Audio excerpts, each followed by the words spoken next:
Hello guys, അപ്പം ഇന്ന് എൻ്റെ ഒരു ഡേ ഇൻ മൈ ലൈഫാണ്. ഞാനൊരു 3 മന്ത്സിന് ശേഷം വീണ്ടും എൻ്റെ ബ്രാഞ്ചിൽ ജോയിൻ ചെയ്യാൻ പോവാണ്. ഇങ്ങോട്ട് ട്രാൻസ്ഫർ ആയതിനു ശേഷം ആദ്യമായിട്ടാണ് പോകാൻ തുടങ്ങുന്നത്. അപ്പം നാളെയാണ് ജോയിൻ ചെയ്യുന്നത്. അതിന് മുന്നായിട്ടുള്ള കുറച്ച് കാര്യങ്ങൾ കാണിച്ചു തരാം. ഇപ്പോൾ മഴ പെയ്ത് നിൽക്കുന്നതുകൊണ്ടാണ് അന്തരീക്ഷം ഇങ്ങനെ കേട്ടോ. അപ്പോൾ രാവിലെ തന്നെ ഒരു ചായ കുടിച്ചിട്ടാണ് തുടങ്ങുന്നത്. അതിനുശേഷം നൂൽപുട്ടും അതുപോലെ സ്റ്റൂ ആണ് രാവിലെ കഴിക്കാനായിട്ട് ഉണ്ടായിരുന്നത്. പിന്നെ അത് കഴിഞ്ഞിട്ട് കുറച്ച് മരുന്നെല്ലാം കഴിക്കാനുണ്ടായിരുന്നു. കാരണം ഇത്രയും മരുന്ന് എനിക്ക് രാവിലെ കഴിക്കാനുള്ളതാണ് കേട്ടോ. അതിനുശേഷം പോകാൻ വേണ്ടിയിട്ടുള്ള കുറച്ച് കാര്യങ്ങൾ ശരിയാക്കാൻ വേണ്ടിയിട്ടാണ്.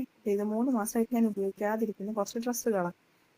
ഞാൻ കണ്ണൂരായിരുന്നു ജോലി ചെയ്തുകൊണ്ടിരുന്നത്. അപ്പോൾ അവിടുന്ന് ഷിഫ്റ്റ് ആവാത്തത് തന്നെ ഇതെല്ലാം ഇവിടെ ഓൾറെഡി ഉള്ള ഡ്രസ്സുകളാണ്. ഇതെല്ലാം ഒതുക്കി പെറുക്കി ഇതെല്ലാം എനിക്ക് പാകമാവുന്ന നോക്കിയിട്ട് വേണം ഇടാനായിട്ട്. അപ്പം ഇത്രയും ഡ്രസ്സുകളാണ് അപ്പോൾ അതൊന്നും ഞാൻ കണ്ടുപിടിച്ചെടുത്തത്.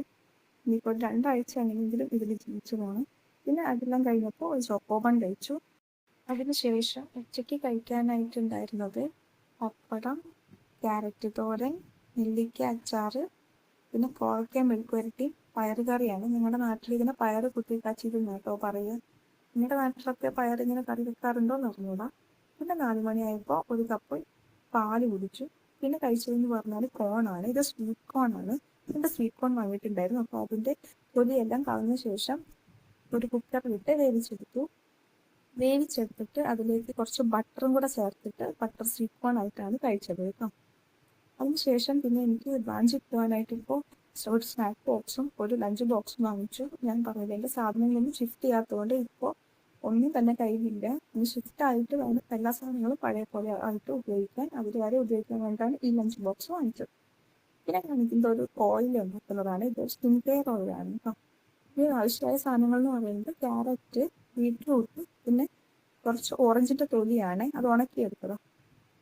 പിന്നെ കടയിൽ നിന്ന് വാങ്ങിയിട്ടുള്ള രക്തചന്ദനത്തിൻ്റെ പൊടി, അതുപോലെ മഞ്ചിഷ്ടമാണ്. ഇത് രണ്ടും അടുത്തുള്ള ഒരു ലോക്കലായിട്ടുള്ള ആയുർവേദ സ്റ്റോറിൽ നിന്ന് വാങ്ങിയതാണ്. അതിൻ്റെ ഒപ്പം തന്നെ ഈ ഓയിൽ ഒഴിച്ചു വെക്കാൻ വേണ്ടിയിട്ടുള്ള 5 ചെറിയ കുപ്പികളാണ് കേട്ടോ. അതിൽ തന്നെ ഈ 3 ഇൻഗ്രീഡിയൻസും അരച്ചെടുക്കുക. നല്ലപോലെ മിക്സിയിലിട്ടിട്ട് ഒന്ന് അരച്ചെടുത്തു. എന്നിട്ട് പിന്നെ ചീനിച്ചട്ടിയിൽ എണ്ണ ചെറുതായിട്ടൊന്ന് ചൂടാകുമ്പോഴേ ഈ നമ്മൾ അരച്ച് വെച്ചിരിക്കുന്ന അരപ്പ് അതിലോട്ട് നല്ലപോലെ ഇട്ട് കൊടുക്കുക. എണ്ണ ചൂടായി കഴിഞ്ഞ ശേഷം നമ്മൾ ഇട്ട് കൊടുക്കരുത്. അങ്ങനെ ഇട്ട് കൊടുത്താൽ പെട്ടെന്ന് കരിഞ്ഞു പോവും. അതുകൊണ്ടാണ് എണ്ണ ചെറുതായി ചൂടാകുമ്പോൾ തന്നെ നമുക്ക് ഇട്ട് കൊടുക്കുന്നത്. എന്നിട്ട് നന്നായിട്ട് ഒരുപാട് പ്രാവശ്യം അടി പിടിക്കാത്ത രീതിക്ക് ഇളക്കിയെടുക്കുക. അങ്ങനെ ഇളക്കിയെടുത്ത് കഴിയുമ്പോൾ ഈ ഒരു പാകമാവും. ഈ പാകമാവുന്ന സമയത്ത് നമ്മൾ അതിലേക്ക് പൊടികൾ ഇടും. പൊടികൾ നമ്മൾ ആദ്യം തന്നെ ഇടുന്നില്ല. എന്താണെന്ന് വെച്ച് കഴിഞ്ഞാൽ അതേ പൊടി ഇട്ടാൽ ചിലപ്പോൾ കരിഞ്ഞു പോകാനുള്ള സാധ്യത വളരെ കൂടുതലാണ്. അപ്പോൾ കുറച്ച് കുറച്ചായി പൊടി ഇട്ടിട്ട് നന്നായി ഇളക്കിയെടുക്കുക. ഇളക്കിയെടുത്ത ശേഷം ഏകദേശം ഒരു ബ്രൗൺ കളറായിട്ട് ഇത് മാറും. പിന്നെ നല്ലൊരു സ്മെല്ല് വരാൻ തുടങ്ങും ഈ എണ്ണ കാച്ചതിൻ്റെ. അങ്ങനെ ആയിക്കഴിയുമ്പോൾ നമ്മൾ ഈ ചീനച്ചട്ടി എടുത്ത് മാറ്റിയിട്ട് ഒരു പാത്രത്തിൽ വെള്ളം ഇട്ട് ഈ ചീനച്ചട്ടി അതിലേക്ക് ഇറക്കി വയ്ക്കുക. അതാവുമ്പോൾ ചീനച്ചട്ടി ചെന്നിട്ട് കരിഞ്ഞു പോകത്തില്ല. അതിനുശേഷം ഒരു വെള്ളത്തുണി എടുത്തിട്ട് ഇതുപോലെ വെള്ളത്തുണിയിലേക്ക് ഒരു പാത്രം വെച്ച് അതിലോട്ട് കോരിയിടുക. കണ്ടോ, ഇത് മുഴുവനായിട്ട് നല്ലപോലെ വടിച്ച് അതിലേക്ക് കോരിയിട്ട ശേഷം നമ്മൾ കൈ വെച്ച് ഇത് പിരിയാൻ പോവുകയാണ്. എന്നെക്കൊണ്ട് പറ്റാത്തതുകൊണ്ട് ഞാനത് ചേച്ചീനെ കൊണ്ടാണ്. ചേച്ചീനെ ഈ ഓയിൽ ഉണ്ടാക്കാനുള്ള എൻ്റെ ഹെൽപ്പറും അത് ചേച്ചിയാണ് കേട്ടോ. ഇത് ആക്ച്വലി ഓയിൽ സ്കിൻ ആയതുകൊണ്ട് ഞാൻ ഡെയിലി ഒന്നും യൂസ് ചെയ്യാറില്ല. വൺസ് ഇൻ എ വീക്കൊക്കെയാണ് ഇത് യൂസ് ചെയ്യുന്നത്. എനിക്ക് വലിയ പ്രശ്നങ്ങളൊന്നും ഇതുവരെ ഫേസിൽ ഉണ്ടായിട്ടില്ല. എല്ലാവരും വന്ന് ടെസ്റ്റ് ചെയ്യും.